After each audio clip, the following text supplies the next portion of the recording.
Subscribe பட்டனை அமுக்குங்க, bell பட்டனை அமுக்குங்க. வாழ்க வளமுடன். இப்படிக்கு பாட்டி வைத்தியம். வணக்கம்ப்பா, உங்க பாட்டி பேசுறேன்.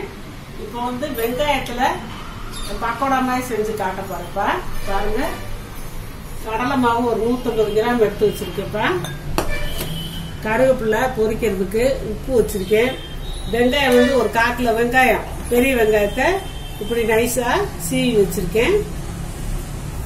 காஞ்ச மிளகா ஒரு 10, 2 ஸ்பூனு அரிசி, ரெண்டையும் தண்ணியில போட்டு ஊற வச்சேன். இப்பதான் வடிச்சிட்டு இது அரிசியை தனியா வச்சிருக்கேன், மிளகாயும் தனியா வச்சிருக்கேன். ஊற வச்ச மிளகா 10 மிளகா, சீரகம் 1/2 ஸ்பூனு, சோம்பு 1/2 ஸ்பூனு, பூண்டு பல்லு ஒரு 10, பெருங்காயம், கட்டி பெருங்காயம், இந்த பெருங்காயத்தை ஊற வச்சு வச்சிருக்கேன் தண்ணியில. இப்ப இதெல்லாம் போட்டு நான் அரைச்சு காட்டுறப்ப.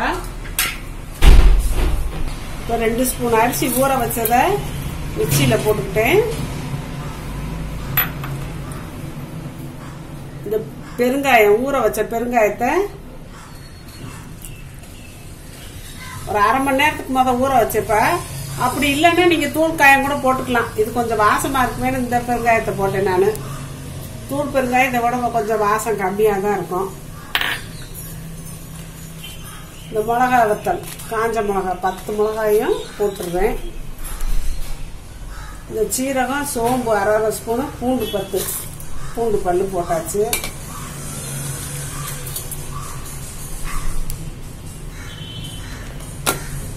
இதை நான் நைஸா அரைச்சிட்டு காட்டுறப்ப.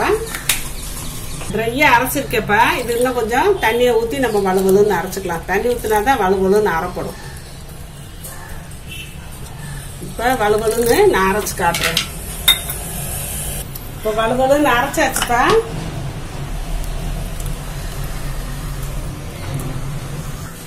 அரைச்ச வலுவலுன்னு அரைச்சாச்சு. அதுல இந்த வெங்காயத்தை போட்டுறேன்.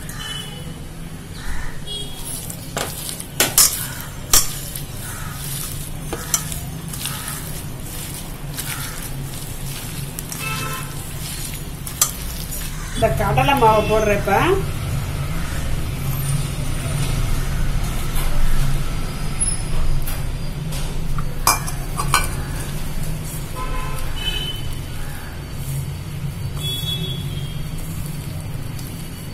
தண்ணி எல்லாம் சேர்க்க வேண்டாம்ப்ப.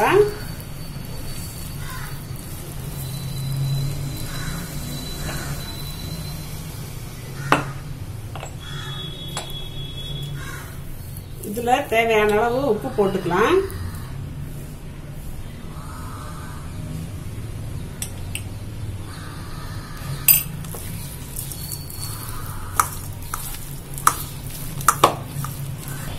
இதுல ஒரு பிஞ்ச் சோடா மாவு போடுறப்ப. கொஞ்சம் பொறுன்னு இருக்கும், அதனால ஒரு பிஞ்ச் போடுறேன், ரொம்ப போடக்கூடாது. கிரிப்சியா வாரதுக்குதான் அந்த பச்சரிசி மாவு போட்டிருக்கு.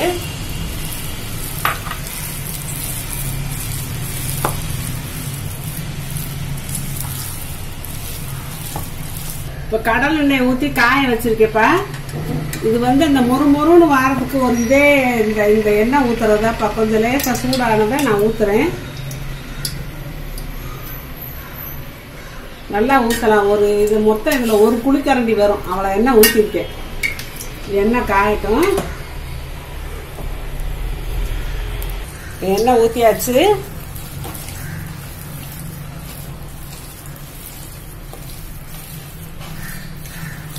பிசைஞ்சிட்டப்ப நான் கொஞ்சமா நான் போட்டு எடுக்கிறேன். செக்கு கடலை நான் ஊத்திருக்கப்ப. காஞ்சிச்சான்னு பாப்போம். இந்த காஞ்சிருச்சு. இப்ப நான் கொஞ்சமா போட்டு எடுக்கலாம்.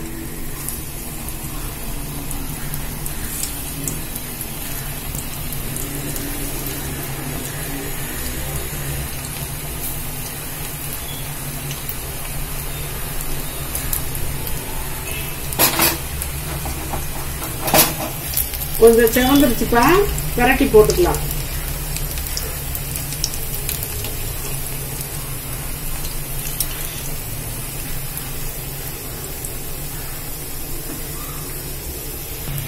இது வேகும்போதே பரட்டி விட்டுக்கிட்டு கொஞ்சம் அமுக்கி விட்டோம்னா நல்லா வெந்துக்கிறோம். உள்ள இருக்கிறதெல்லாம் அந்த நுரையெல்லாம் அடங்க நம்ம எடுப்போம்.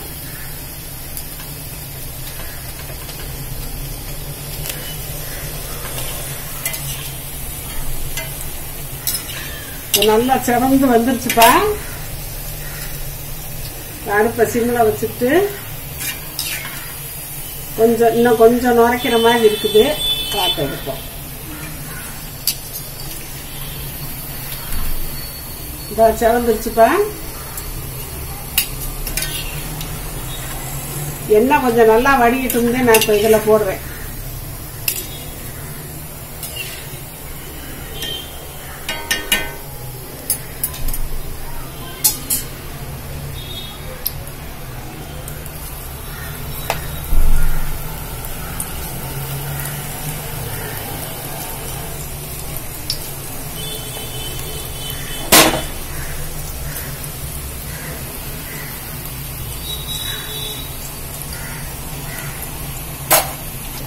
இந்த இதில் போட்டு வைக்கலாப்பா.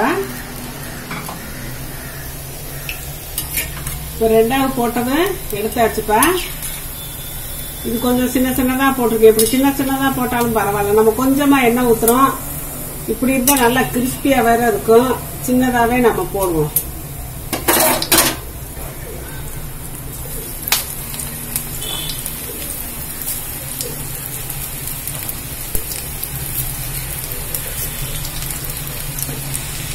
அடுத்து நான் மொத்தமா வறுத்து காட்டுறேன். எல்லாம் போட்டாச்சுப்பா. நான் கொஞ்சம் எண்ணெய் தான் இருக்கு. இப்படி அடுத்து நம்ம கீழே தான் எண்ணெயை ஊத்த போறோம். அதனால நம்ம இந்த எண்ணெயிலேயே சிக்கனமா போட்டு எடுத்துக்கலாம். நிறைய எண்ணெய் ஊத்துனா நம்ம கீழே தான் எப்பவும் ஊத்துவோம். வளாரஞ்சு எண்ணெய் அடுத்து நம்ம யூஸ் பண்ண மாட்டோம்ல.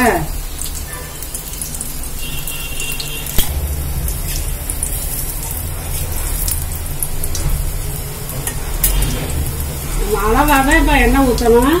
ரொம்ப ஊற்றி வேஸ்ட் பண்ணக்கூடாது. இந்த லாஸ்ட்ல கொஞ்சம் பெரட்டி விட்டு நம்ம வேக வச்சுக்கிற வேண்டியது.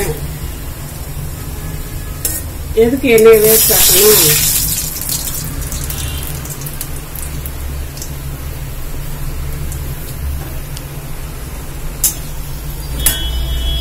இப்போ குறைஞ்ச எண்ணெயா இருக்கிறப்ப நம்ம அடுப்பை சிம்மில் வச்சுக்கிறணும். ஏன்னா எண்ணெய் கொஞ்சமா இருக்குல்ல, அதுக்கு நிறைய அனல் தேவைப்படாது. சிம்மில் வச்சுக்கிட்டு இந்த நல்லா சிவப்பா வெந்துருச்சு. இந்த அடுத்து கருவேப்பிலையை போட்டு நான் எடுத்துருவேன்பா. இந்த கருவேப்பிலையை போட்டு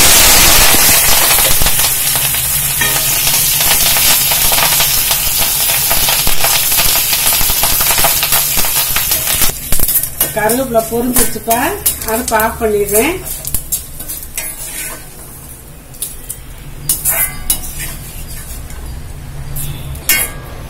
இப்ப நம்ம சிக்கனமா இந்த எண்ணெய் தான் நம்மளுக்கு வேஸ்ட் ஆகுது.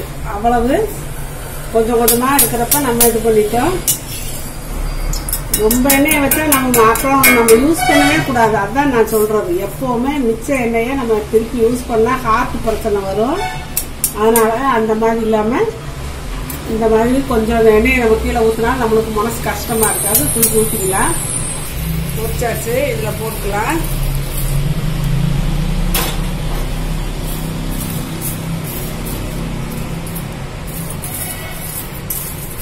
கிண்டும் போதே உங்களுக்கு சத்தம் தெரியும். கரகரன்னு ரொம்ப கிறிஸ்பியா இருக்கும்பா. அந்த வெங்காயம் எல்லாம் வெந்து இருக்கிறது ரொம்ப சூப்பரா இருக்கும்.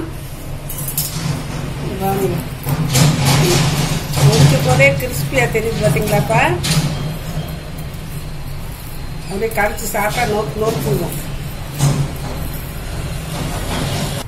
இப்படி நம்ம ஊடமாட வீட்லயும் செஞ்சு கொடுக்கணும். பல்லாடி ரோட்ல நடந்து வரும்போதே அங்கங்க கடைகள்ல இந்த வெங்காயம் பக்காடை போட்டு வாசமா வச்சிருப்பாங்க.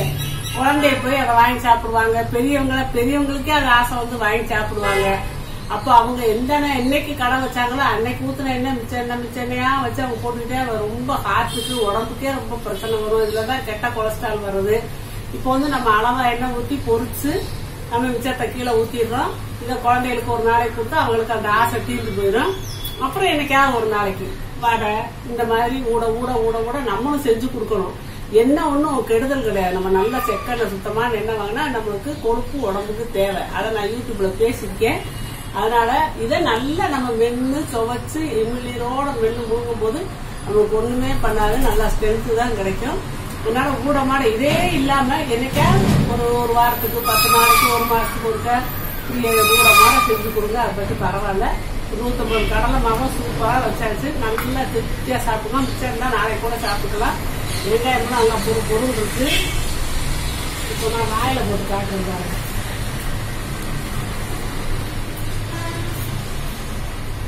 முறை சவுண்டு கேட்குது நொறுக்குன்னு அவ்வளோ சூப்பராக இருக்கும். அந்த வெங்காய வாசம், வெள்ளைப்பூடு வாசம், அந்த சோம்பு, சீரகம், அந்த கருவேப்பிலை சூப்பராக இருக்குப்பா. இப்படி ஒரு நாளைக்கு நீங்கள் ஸ்நாக்ஸ் செஞ்சு சாப்பிட்டுங்க. வாழ்க வளங்க. சப்ஸ்கிரைப் பட்டனை அமுக்குங்க, பெல்லு பட்டனை அமுக்குங்க. வாழ்க வளமுடன். இப்படிக்கு பாட்டி வைத்தியம்.